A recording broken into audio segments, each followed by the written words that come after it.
Today on Switched Linux, we have a look at their latest newsletter, which just came out a couple days ago.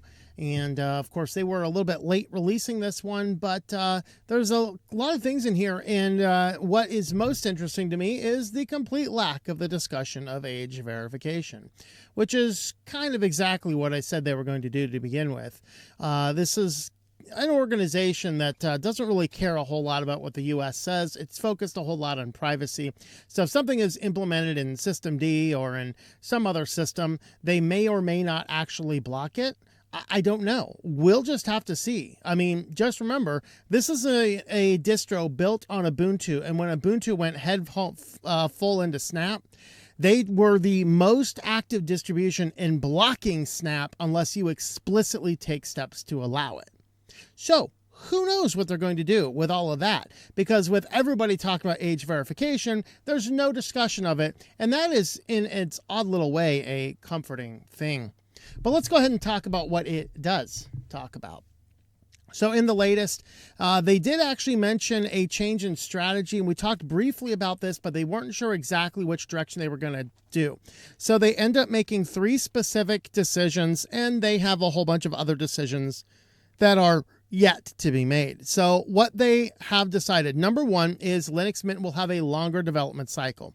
So this will probably bring a little bit more stability to it and probably mean a few less point releases and things like that.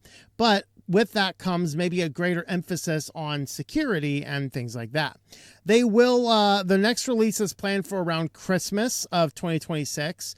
And so for those asking when will the next release be, around Christmas is what their answer is. And then the next thing is the next version of Linux Mint is going to have the same installer as LMDE. So this kind of is a move away from the Ubuntu ecosystem in a way, mostly in the installer in this situation. Now, I know some people are like, you should just leave Ubuntu entirely behind.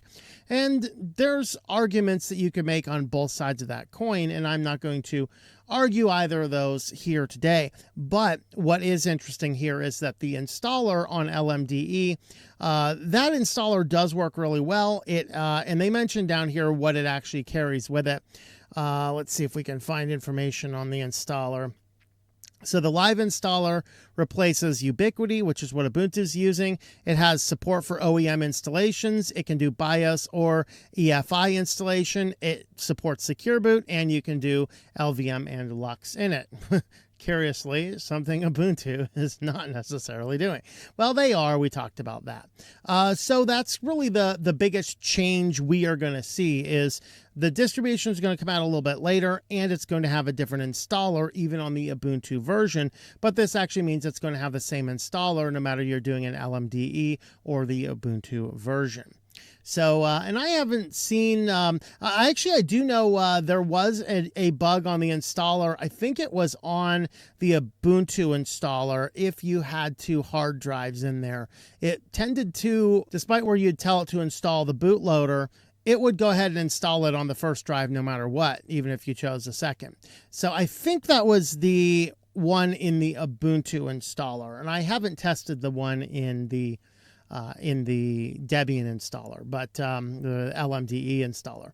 So that's interesting. They did mention here about what they have not decided on. They don't know about the release strategy itself, the cycle of the length, whether they're going to freeze the minor releases like what they do currently with the 22X series. So the Ubuntu package base is the base. All of the features are frozen. Or are they going to do a backported or semi-rolling, which is what they do in LMDE, allowing for LMDE to have newer packages than the Debian base so that it's not as old when a new version comes out. They haven't decided yet which one of those 2 directions they're going to take, but that is something that is on the decision part here. And they're actually calling this one Alpha, not Alpha like the Greek letter Alpha, but Alpha, like alfalfa. And they're just doing that while they figure out exactly what the naming convention is going to be. They said it's not likely to be beta for the next one. So their question about whether they're going to do a frozen or a semi-rolling and backported. Mostly it's because they want to fix bugs and improve the desktop, which is something that Linux Mint has done well in the past anyway, particularly as they are rolling out the new versions of Cinnamon. The new version of Cinnamon is quite slick, and as I was using it a little bit more on my one laptop running 22.3, yeah, there's actually some really nice things in that Cinnamon menu there, that new one that they released. So they're going to have a look at previous releases. They're going to take, of course, the community input, which the community always has some pretty good inputs. I don't know. If you want my community input right now, I'll tell you one thing about Cinnamon that drives me crazy. When I go to save a document, I assume I can start typing. No, for whatever reason, that save dialog defaults to whatever I type searches the directory that's currently in instead. Can we please fix that? That's my community input. All right. But over here, their next version, Mint 23, is Alpha. They will define the version and name scheming, but for now, they don't know exactly what the next release will be called. They're going to start working on it. So they're doing temporarily. They're referring to version 23 as Alpha, and they say it's appropriate because it's likely not to keep the same name convention all the way up to beta, which would be kind of fun.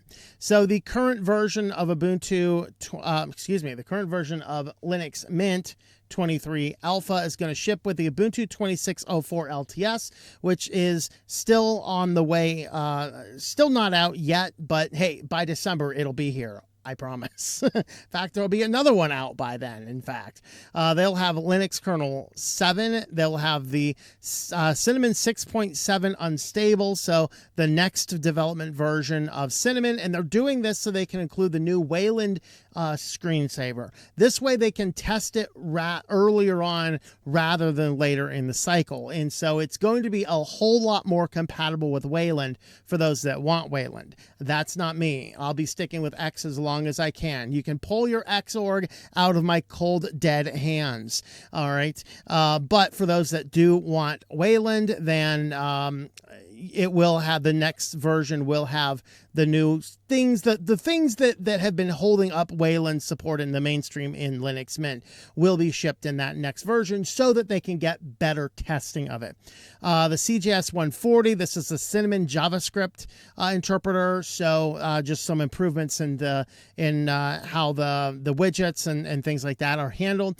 And then, of course, as we mentioned, the live installer and what it supports. And so Wayland support and the unified installer were the significant milestones that they had, so they're working on those. So that brings us to the updates of what Linux Mint has been doing, and I, as always, look forward to the next versions, and we will let you know when those are coming down the pipeline. Thanks for watching. Let me know your thoughts about all these in the comments down below.